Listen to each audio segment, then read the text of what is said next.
You're listening to an Airwave Media Podcast. Instagram teen accounts have automatic protections for what teens see and who can contact them, plus time management tools. And Instagram will continue adding built-in safety features to help create age-appropriate experiences.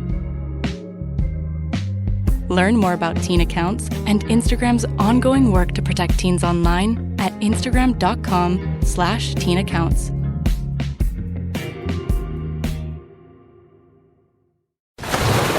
Raise the rudders! Raise the sails! Raise the sails! Captain, an unidentified ship is approaching. Over. Roger. Wait, is that an Enterprise sales solution? Reach sales professionals, not professional sailors. With LinkedIn ads, you can target the right people by industry, job title, and more. Start converting your B2B audience today. Spend $250 on your first campaign and get a free $250 credit for the next one. Get started today at linkedin.com/campaign. Terms and conditions apply. This episode is brought to you by our Patreon members. Thank you so much. Join our Patreon for extra episodes, interviews, extra content, and to help support the podcast and help us continue to do the work we do. Go to patreon.com/ancienthistoryfangirl to learn more. Hell yes. Strong, powerful warrior queens.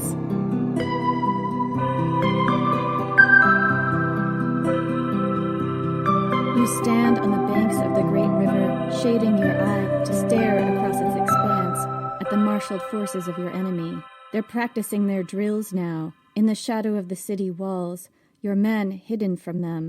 An army 30,000 strong, just under their noses and across the river, and they don't even know you're here. You glance back at your men and then down at the missive in your fist. You have just received word that your sister to the north, Cleopatra, had taken her own life. After years of war, the rest and pull of diplomacy, after all else failed, she chose her own path. It was an honorable path, but it won't be yours.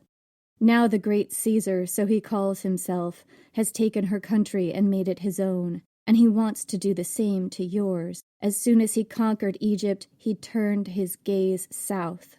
You shade your eyes against the glare and stare across the river at the agent Caesar sent to conquer you, Petronius. I can see his face, says your companion, an accomplished bowman. I can put an arrow in his eye from here. He draws back his bow. No, you say, let's do this right. Let them not say the great warrior queen of Kush killed her enemy from hiding.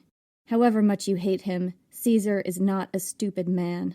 All that gold, the piles and piles of it, that storied treasure of the Ptolemies, it came from your kingdom, your gold, dredged from your mines and your riverbeds. That's why he wants what's yours. Cleopatra could not, in the end, protect what was hers. But she, for all her gifts, was no warrior. You will show her ghost how it's done.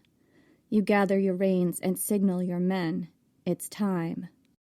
I'm Jenny Williamson. And I'm Jen McMenemy. And this is Ancient History Fangirl. When we think of pyramids, hieroglyphs, pharaohs, and an ancient kingdom on the Nile that gave rise to one of humanity's most fascinating ancient cultures, we think about Egypt. You think about Egypt, don't you? You probably think about Egypt, right? I'm not ashamed to admit it. Usually I do, but I'm about to be schooled in the best possible way. Yeah, most people do think about Egypt. However, did you know that there was a civilization to the south of Egypt that was just as fascinating, just as complex, just as sophisticated, and it was not Egypt. It was Nubia. I'm here for this. Please tell me everything. Nubia doesn't get as much attention as Egypt, but they had everything Egypt had and more. The Nubians built temples, cities, and pyramids to rival those of the Egyptians. And the Nubians had a fascinating history of strong female leaders, including warriors, generals, and queens.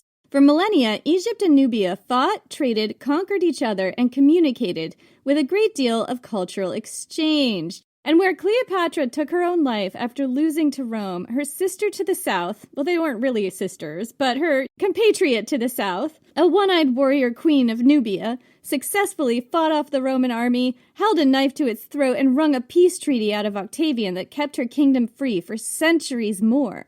So cool. I mean, mostly I'm just here for anyone holding a knife to the throat of Octavian. But, that's me. I mean, I think that's all of us, Jen. That is all of us. Unless we're Octavian, I guess. Ancient Nubia was just as fascinating and complex and unique as Egypt. The Nubians built more pyramids than the Egyptians, but theirs aren't as famous. Why is that? Some of it has to do with racism. Both ancient Egypt and ancient Nubia were incredibly diverse places. Ancient artwork depicts people from both cultures as black, whereas Egyptian history was whitewashed at certain points, and still we could probably say this is a problem today. Nubian history wasn't to the same extent. Racism has affected how the Nubians were seen at many points in history, including in more modern times. The Nubians had hieroglyphics, just like the Egyptians did. However, they often wrote in their own language, and we haven't found a Rosetta Stone for it yet. That means most of what we know about Nubia from its own time comes from Egyptian artwork and writing. And Egypt was a problematic source. The Egyptians were, often, not always, enemies of Nubia, and scholars have noted that they often describe the Nubians in negative terms. This view has come down to us in more modern times, affecting the way more recent scholars have looked at Nubia as a sort of lesser neighbor and imitator of Egypt. In reality, the Nubians were trade partners, marriage partners, both imitated and were imitated by the Egyptians, and were both conquered by and conquerors of Egypt. These two kingdoms were in an intricate, intimate dance since the beginning. You can't tell the story of Egypt, the real story, without talking about Nubia. Today, scholars are working to overcome long-standing racist and colonialist attitudes about Nubia to truly understand this ancient and sophisticated culture in its own right, and not just as a reflection of ancient Egypt. This is the story of Nubia. So, Nubia was Egypt's neighbor to the south, the upper region of the Nile, because the Nile flows north. It was known for its rich gold deposits and was a source of endless wealth for the Egyptians through trade and conquest. Gold, ivory, ebony, incense, and rare animal skins were among the luxury goods that flowed from Nubia. Similar to Egypt, Nubia was a kingdom whose entire world was the Nile, a large, powerful, but very predictable and navigable river, a lifeline in a vast desert. They settled on fertile strips of land on both sides of this mighty river. Their seasons were marked by Nile flooding. They oriented themselves by the river. Essentially, their north was upriver, which would make it our south. It's actually really interesting, though, like the way that Upper and Lower Egypt is directly opposed to what we see as upper and lower of anything. Their directionality, like the way that they oriented themselves, was based on that river and how it flowed. So kind of their north is our south, in a sense, right? Mm-hmm. At over 4,130 miles long, the Nile is the world's second longest river, second only to the Amazon. In ancient times, the Nile flooded every year during the monsoon season between May and August. That's when monsoon rains fell on the far-off Ethiopian highlands, where the Nile has its sources. Every year, the Nile River overwhelmed its banks and flooded the fields on either side for acres or miles. It does this less in modern times due to dams. The ancient Egyptians predicted the flood for the upcoming season using Nilometers. The oldest version was a tower built directly into the river, with levels marked to predict various outcomes. Low water levels at a certain time of year indicated upcoming famines. High water levels predicted dangerous floods, and somewhere in the middle you had a mark that indicated a good harvest. Predicting the upcoming season was the purview of the priests. The Egyptians divided their year into 3 seasons: Akhet, Peret, and Shemu. Akhet was the time of flooding, Peret was the season of growing, and Shemu was the season of harvest. While we don't know for sure, it's likely the Nubians similarly divided their year into 3 seasons depending on the Nile's cycle, since they were heavily agricultural. The Nile is very easy to travel by boat. That's because while its current flows north, its prevailing winds blow south. For those sailing on the river, all they have to do is take down their sails to go north, or rely on wind power to go south. However, that travel has historically been blocked by the cataracts. The cataracts are shallow, rocky areas of the Nile that are basically whitewater rapids and impassable by boat. Since ancient times, travelers wanting to pass the cataracts have had to take their boats out of the river and drag them along the banks to get them to the other side of the cataracts. There are 6 cataracts on the Nile. The first is just north of Aswan, an ancient frontier city just below the First Cataract.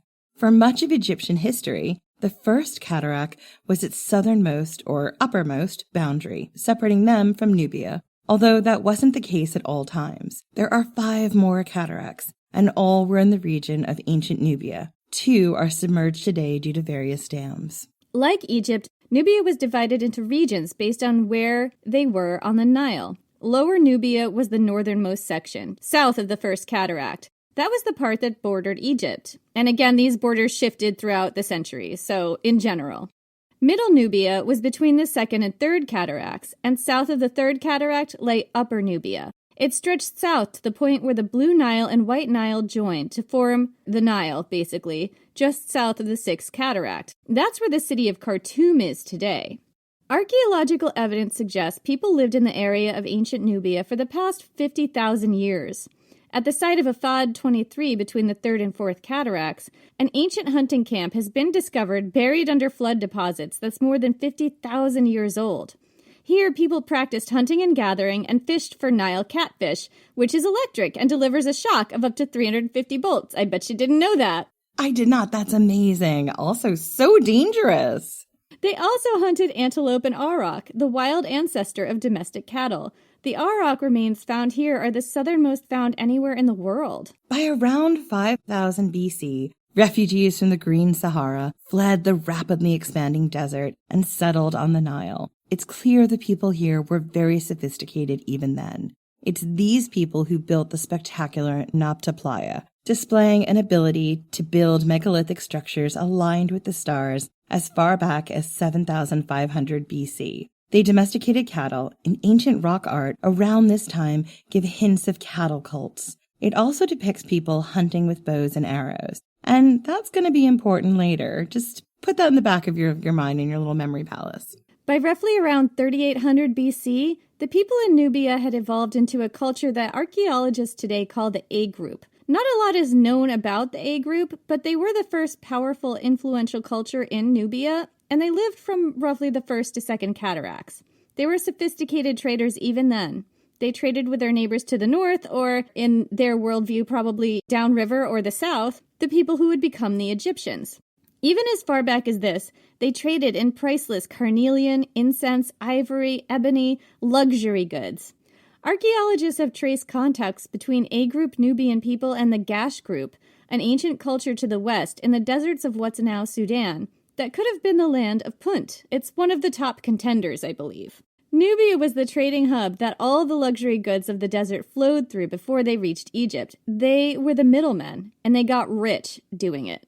If you remember at Hatshepsut's tomb when she was talking about trying to sidestep middlemen, what she might have been trying to do was sidestep Nubia. Potentially. Absolutely. But long before the Egyptian pharaohs, the Nubians were especially known for their gold. They had rich gold deposits, and their country was one of the places Egypt got its gold from. The Egyptians both traded for gold and set up their own fortified towns within Nubian territory to mine gold. In fact, the word Nubia may be based on Nub, the Egyptian word for gold, although that's not known for sure. The A-group Nubians also built elaborate necropolises with hundreds of graves containing pottery, jewelry, incense burners, and other artifacts, some of which displayed imagery we associate with Pharaonic Egypt, way before Pharaonic Egypt existed. The first Egyptian pharaoh, Narmer, lived roughly in the 3200s BC. Narmer's name means stinging catfish.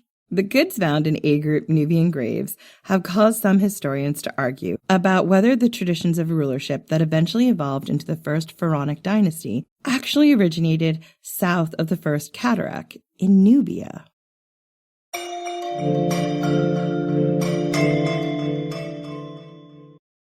Ryan Reynolds here from Mint Mobile.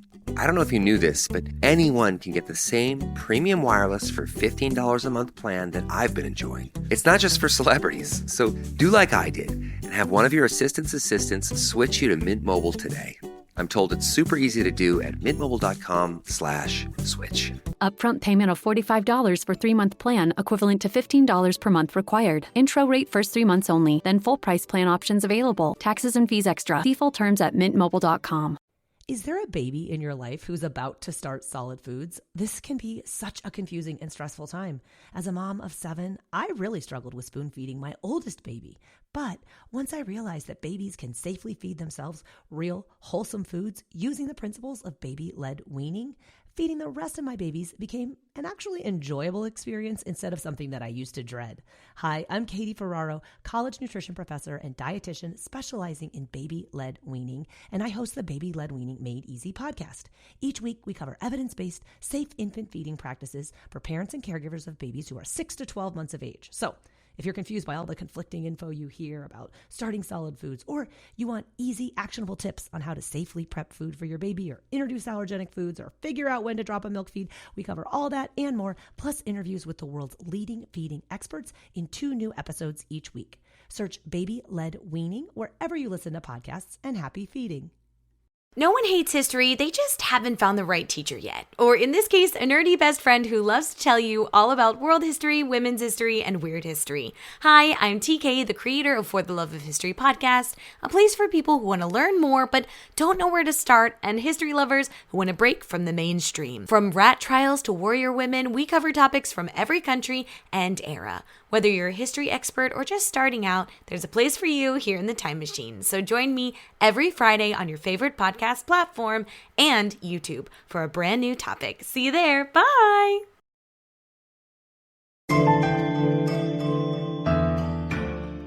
Around 3100 BC, at the founding of Egypt's first dynasty, the Egyptians destroyed Group A Nubia. This event has not been well documented. I couldn't find that much information about how or why this happened. But it may have been part of Narmer's, i.e. the stinging catfishes, efforts to unify lands along the Nile. What seems to have happened in reality, though, is that the ancestral land of Nubia became entirely depopulated, possibly because of Egyptian raiding and violence. This appears to have been the situation for the next 600 years or so. Nubia starts to be mentioned again in ancient Egyptian sources around 2300 BC, 2500 to 2300 BC, as a trade partner and a source for all of the luxury goods: ebony, ivory, copper, exotic animals and animal skins, and most importantly, gold. By 2500 BC or so, it seems that people came back to Nubia. Whether they were the same people as the A group is not known, but this time they reinvented themselves into the powerful kingdom of Kerma. The kingdom of Kerma was an agricultural kingdom centered around a large town between the 3rd and 4th cataracts, called Kerma. The kingdom of Kerma appears to have controlled territory from the 1st to 4th cataract along the Nile, making it as large as ancient Egypt at the time. Kerma wasn't the kingdom's only town. There were others, many of them located along different Nile tributaries and channels which have since run dry.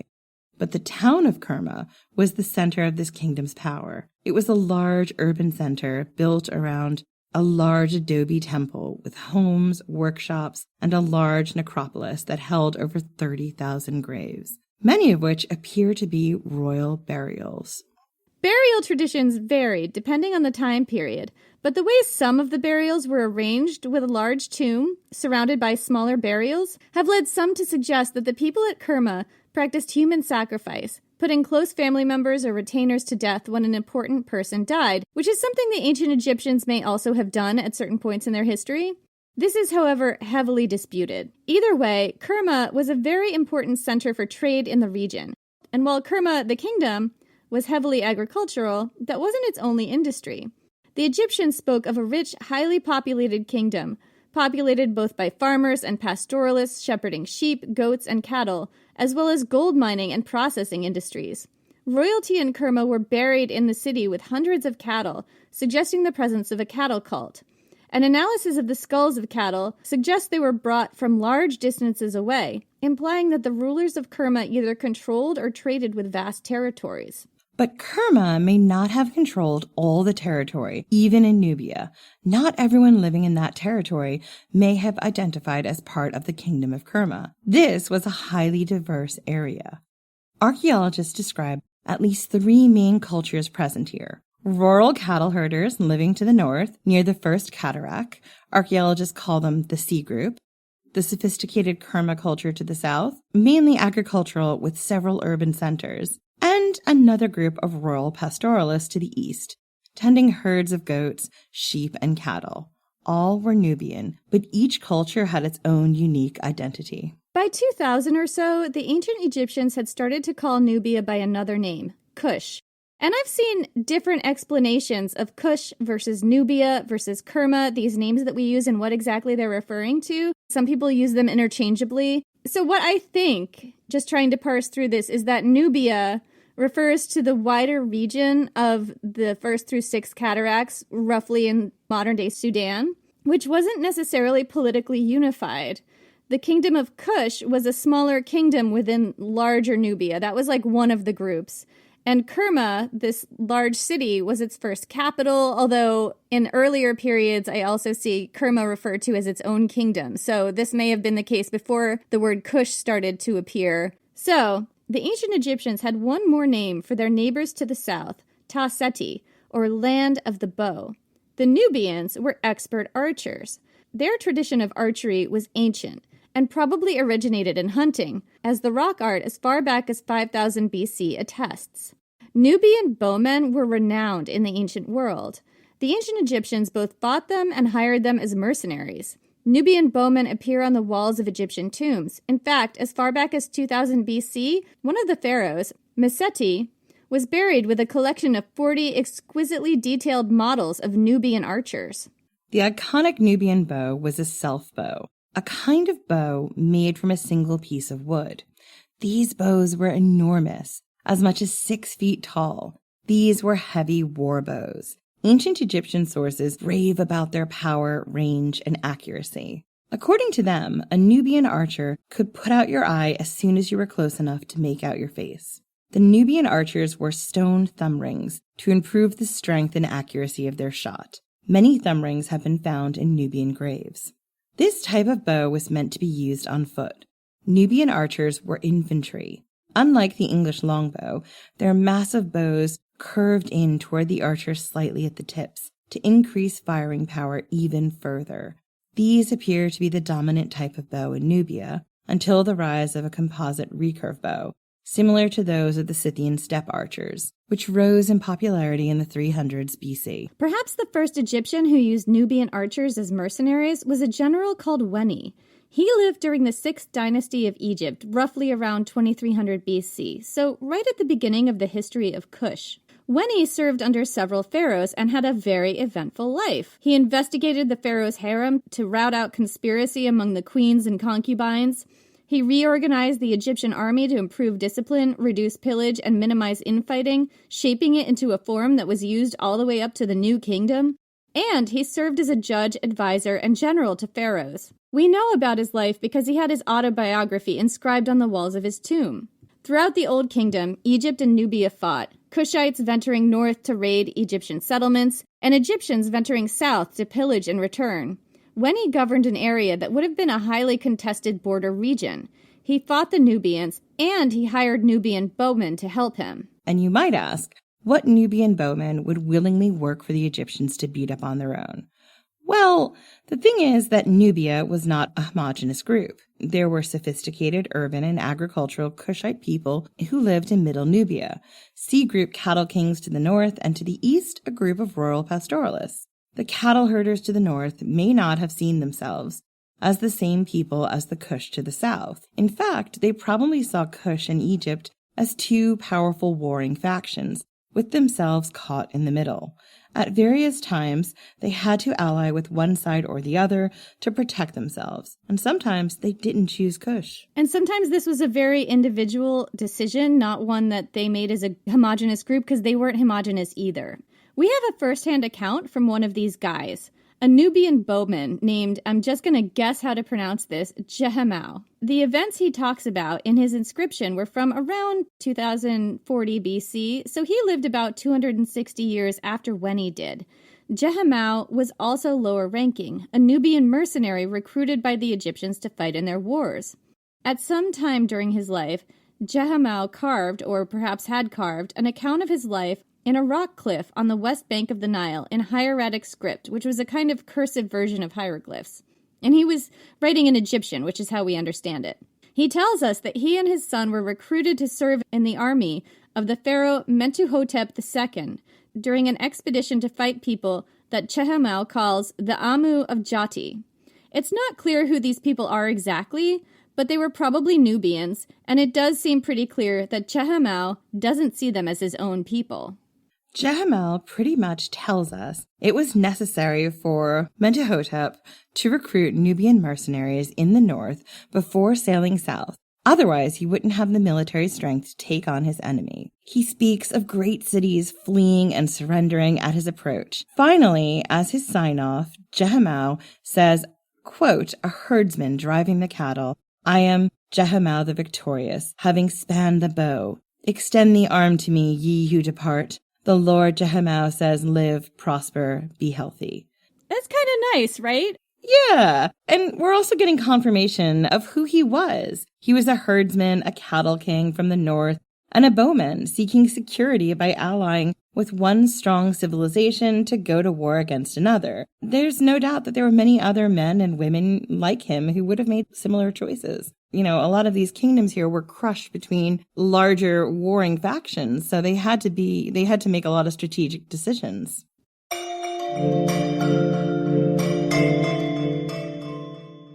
Pele, Hawaiian goddess of volcanoes, fire, and rebirth. Maeve, Celtic warrior queen and nemesis of heroes. Kiyohime, Japanese fire-breathing snake demon. Pesta, Norwegian spirit of the Black Death. Our book, Women of Myth, is a fascinating look at women and femme characters in world mythology, including goddesses, heroines, and monsters.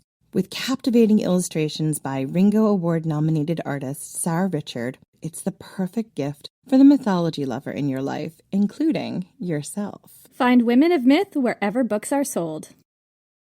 This episode is brought to you by Cologuard. Do you know what's really scary? Not screening for colon cancer when you turn 45. The Cologuard test is non-invasive, requires no special prep or time off work, and ships right to your door. In just 3 simple steps, Cologuard takes the scare out of colon cancer screening. If you're 45 or older and at average risk, ask your healthcare provider about the Cologuard test. Cologuard is available by prescription only. Learn more or request a prescription today at Cologuard.com/screen. Throughout history, royals across the world were notorious for incest. They married their own relatives in order to consolidate power and keep their blood blue. But they were oblivious to the havoc all this inbreeding was having on the health of their offspring. From Egyptian pharaohs marrying their own sisters to the Habsburgs' notoriously oversized lower jaws. I explore the most shocking incestuous relationships and tragically inbred individuals in royal history. And that's just episode 1. On the History Tea Time podcast, I profile remarkable queens and LGBTQ+ royals, explore royal family trees, and delve into women's medical history and other fascinating topics. I'm Lindsay Holiday, and I'm spilling the tea on history. Join me every Tuesday for new episodes of the History Tea Time podcast, wherever fine podcasts are enjoyed. Over the next 500 years or so, the Egyptians and the Nubians warred for supremacy. Sometimes the Egyptians controlled parts of Nubia, other times the Nubians raided downstream, sacking cities and carrying off treasure and statues. They even partnered with a people called the Hyksos to attack the Egyptians to the north and south at one point.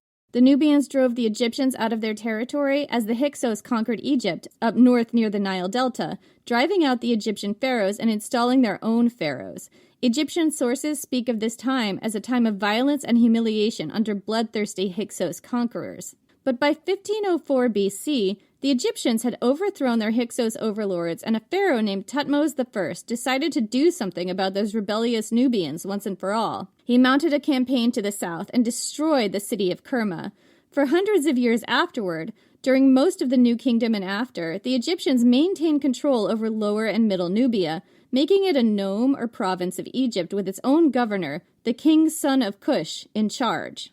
The Nubians did not take this peacefully, understandably. The Egyptian occupation of Cush kicked off centuries of rebellion. Even as they rebelled against Egyptian control, the Nubians adopted many of the trappings of Egyptian culture. But it didn't just go one way. The Egyptians also adopted many aspects of Nubian culture and fashion. For instance, King Tutankhamun, who reigned from 1342 to 1323 BC, was buried in his tomb wearing golden earrings of a distinctly Nubian style.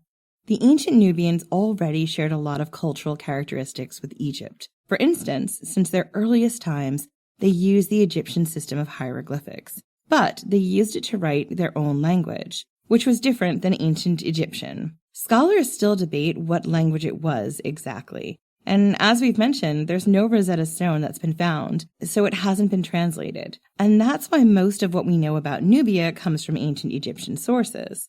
It was during this time, and perhaps at other times as well, that the Kushite ruling elite started writing in Egyptian. Kushite gods started appearing on tombs and stelae in a distinctly Egyptian style as well. The Kushites had their own vast and complex pantheon, headed by a lion-headed god named Apetimak, who is generally believed to be a war god. You can see Apetimak appearing in inscriptions looking like any other Egyptian god, except with a lion's head instead of the head of a jackal or a hawk or whatever the Seth animal is. Toward the 1000s BC, as the Egyptian dynasty of Ramses I devolved due to infighting and conspiracy, the kingdom of Kush rose in power and prominence. By this time, the city of Kerma had become far less influential. It never quite recovered after it was destroyed by Thutmose I in the 1500s, and a city called Napata rose in prominence. Napata was further upstream, between the 4th and 5th cataracts. This was the Napatan period of Nubian history. In 1077 BC, Ramses XI died, and the new kingdom died with him. What followed was a period of fracture and instability. The kingdom splintered, with various princes, warlords, and other factions taking control of different sections of the Nile. To all intents and purposes, for hundreds of years there was no Egypt. Egypt was gone. The first king of Kush that we have a name for was a man named Alara, who ruled from 785 to 765 BC. Alara took control of Nubia up to the 3rd cataract, including the historic, but probably a bit run down by now, city of Kerma. In 765 BC, his brother Kashta came into power, and he went further, expanding Nubian dominance beyond the 1st cataract and deep into what had once been Egyptian territory. Within a generation or two, Nubians had kicked out all the disparate warlords and reunited all of Egypt, all up and down the Nile, from the 6th cataract all the way to the Nile Delta. This was the 25th dynasty. The 25th dynasty ruled for over a century, from roughly 744 to 656 BC. It's approximately a century. My math is bad. Yeah, give or take. I mean, we're not going to quibble. Yeah. I've seen some historians say that the 25th dynasty was heavily Egyptianized by this time, although actually calling it Egyptianization may be a bit problematic because it implies that some of these traditions didn't originate in Nubia, which may have been the case sometimes, or that the cultural exchange didn't work both ways. But by this time, the cultural exchange had intensified, and the Nubian ruling elite had adopted many aspects of Egyptian language and culture and artwork and sent their kids to be educated in Egypt, although this cultural exchange, as we've said, worked both ways. However, between the death of the new kingdom and when Kashta and Alara and their descendants unified Egypt, Egypt as a kingdom hadn't existed for centuries. The Nubian ruling elite may have seen themselves as the great keepers of a shared culture, the ones who had nurtured the flame of an ancient tradition for hundreds of years, even as it died on Egyptian soil. They were the last Egyptians now. They had been the last Egyptians for hundreds of years, and now they were bringing Egypt back. The 25th dynasty pharaohs were still Nubian, though. They saw Napata, the more recent capital of Nubia, as their spiritual home, and basically their hometown, and they buried their royalty there. But as rulers, they did reunify Egypt, creating a powerful new kingdom that controlled the Nile from the Delta to the last cataract. They revived Egyptian art and religious practice, and even brought back the ancient tradition of pyramid building. The Nubians built over 255 pyramids, more than double the number built by the Egyptians. By the time the Nubians started building their pyramids, no Egyptian had built one in over 1,000 years. The the first Nubian pyramids were built in 751 BC at El Kuru, a royal necropolis between the 3rd and 4th cataracts. King Kashta had his own pyramid built there, as well as other important Nubian rulers. You can still see the Nubian pyramids today in what's now Sudan. They were similar to Egyptian pyramids, but the Nubians had their own distinct style. And first I'm going to point out the similarities between Egyptian and Nubian pyramids. Like the Egyptians, the Nubians built their pyramids alongside temples to worship the dead. Inside, they painted detailed scenes from the life of the deceased on the walls. Mummified bodies would be placed in large, heavy sarcophagi, not unlike those of Egyptian pharaohs, the greatest of which weighed 15 tons. However, the Nubian pyramids were also quite distinct. They were made of mud brick and stone and were smaller and steeper than Egyptian pyramids. Most of the Nubian pyramids range from 20 to 98 feet in height, and the footprint is fairly small, so the angle rises at about 70 degrees.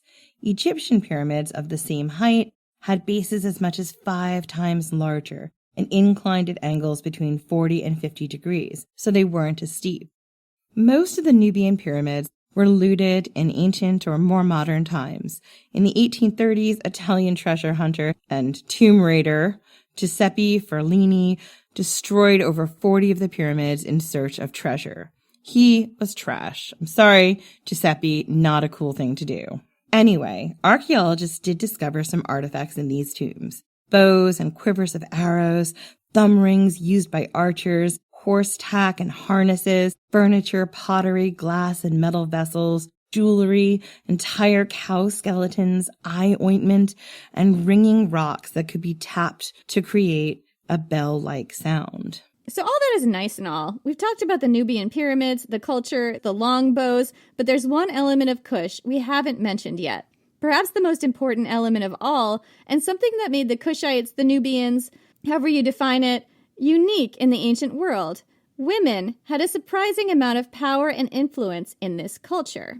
Yeah, they did. Hell yes. Strong, powerful warrior queens. So, let's go back to the time of King Kashta, who built on his brother Alara's work by conquering land in Egypt past the First Cataract. Kashta wasn't the one to unite the entirety of Egypt. That took the work of several successors, starting with his son Piye. But one thing he did was conquer Thebes, and when he did that, he put his daughter in charge.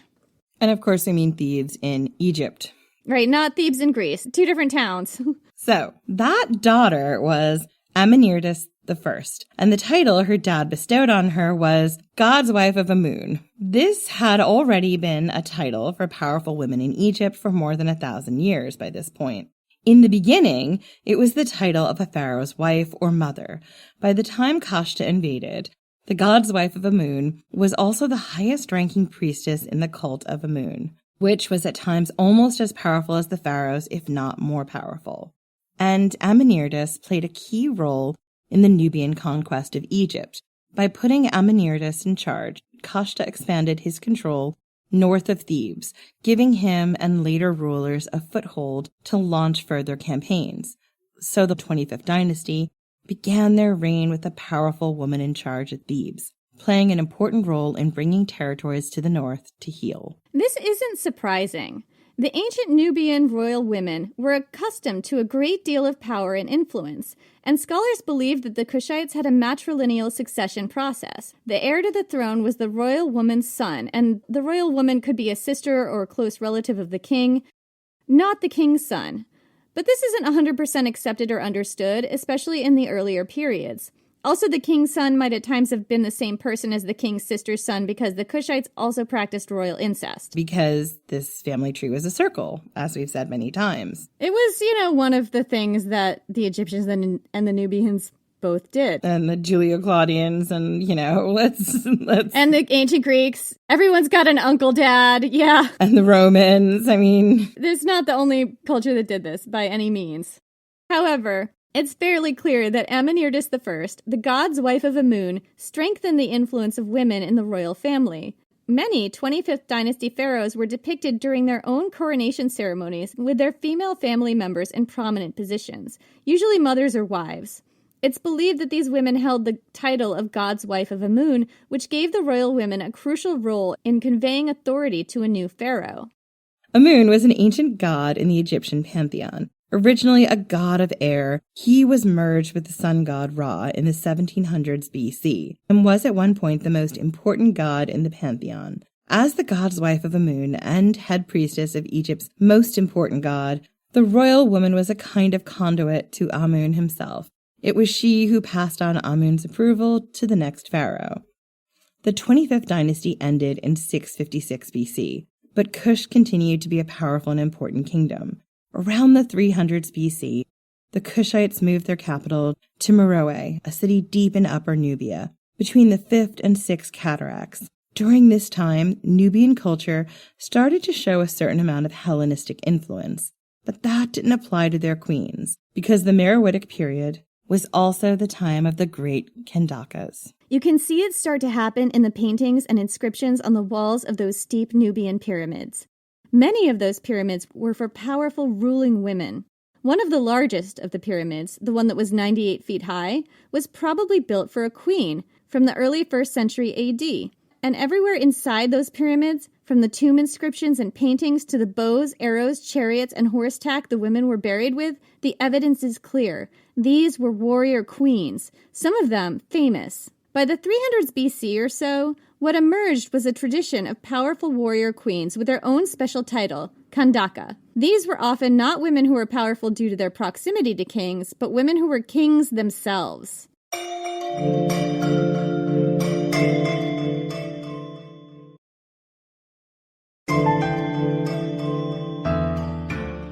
It's unclear what the word Kandaka means. Scholars speculate it might have meant something like queen mother or royal woman. The Kandaka was the official title of the sister of the king of Kush. The next heir to the kingdom would be her son, not the king's son. The Kandakas were women who ruled. For many of them, their husbands were lesser consorts, and they ruled in their own right, not as regents for underage sons. Reminds me a bit of Cleopatra. The funny thing about Cleopatra was officially she was supposed to rule as a regent for her brothers, but she killed off her brothers so that her time of reckoning wouldn't come where she'd have to share power with them. She just killed them off at the age of majority. Yeah, and then she just made Mark Antony her consort, and so she answered to no one but herself. I mean, I'm here for that. Well, she was creating that situation, you know, like the system didn't want to give it to her. She engineered it for herself. Yeah, because say what you want to say about Cleopatra, she was bloody brilliant. Anyway, they led armies into battle, wore regalia and clothing traditionally reserved for male kings, were depicted wearing armor and brandishing weapons, commissioned the building of temples and pyramids, took on male ruling titles, and were shown in artwork smiting their enemies, just like the first Egyptian pharaoh, Narmer, some 2,000 years beforehand. I saw somewhere, like I kept seeing this one thing repeated, but I couldn't actually track it down to an ancient source. I just wanted to repeat it because I love it, but I'm not sure how factual this is. That the Kandakas were kingmakers so powerful that not only did they choose which of their male relatives became king, but if they didn't like how he was doing, they could order him to abdicate by taking his own life. And the king had to obey. So the Kandaka could order her son or brother to take his own life if she didn't like the job he was doing as pharaoh or king. Hot. I can't say how true that is. Like, I'm actually swooning at that. That's not sarcastic in any way, shape, or form. That's just incredible. Dark times on this podcast. That's what we're swooning over. Anyway, by this point, the ancient Greeks and Romans were starting to encounter these strong ruling women, and they start showing up in those sources. They describe them as queens of Ethiopia. Ethiopia starting with an A. A-E, Ethiopia. Which did not mean the same place that we mean today when we say Ethiopia. The ancient Greeks and Romans used that word to refer to areas south of Egypt along the Nile, as well as areas south of the Sahara generally. The word Ethiopia comes from two Greek words meaning burnt face, which is a little racist. Feels like that's a lot racist. This word is very ancient. It first appeared in Homer in the Iliad, which would put it around like the 700s BC. It was used as both a noun and an adjective, and it meant burnt face in its noun form and red-brown as an adjective. At different periods in history, it was used by Greeks and later Romans to refer to people more or less south of Egypt, but also to refer to people in a broad swath of territory east of the Mediterranean, from Turkey all the way to India. I mean, to me, it kind of sounds like a racial slur, or at least othering. It's not a polite thing to call people. And, we know the ancient Greeks and Romans weren't polite. I mean, the word barbarian, anyone? Yeah, I mean, they were very othering of a lot of people who were not them. So, during this time, the powerful Kandakas started to appear in sources like Pliny, Strabo, and Cassius Dio. The Kandakas are even in the Bible, in Acts 8:27-39, when the Apostle Philip converts, quote, a eunuch of great authority in Cush to Christianity. The eunuch served under Candace, queen of the Ethiopians. Now, the Bible is confused here. In this passage, it seems like the queen's name is Candace, a Latinized version of Kandaka, when in fact that was a royal title. The ancient Greeks and the Romans made the same mistake, writing about these royal women as if they were all queens that had the same first name, Candace. And that makes sense because a lot of times the ancient Greeks and Romans gave all of their women the same name. All the Antonias, they did have a habit of naming all their daughters Julia 1, Julia 2, Julia 3. Yeah, and some of it was about aligning the woman's name or even the man's name to the house or family they were born to. I think they made a massive mistake here. Not everyone does that. Sometimes we get to have our own names, Jenny, but not you and I. We're just a version of Jennifer. We're following Roman naming conventions here on this podcast. We know of approximately 10 or 11 Kandakas between 260 BC and 320 AD. But one leaps off the pages of the ancient sources, who fought Octavian after her fellow queen to the north, Cleopatra, lost her last battle and took her own life. This Nubian queen lived, kicked Octavian out of her kingdom, and held on to her rule. Her name was Amanirenas I.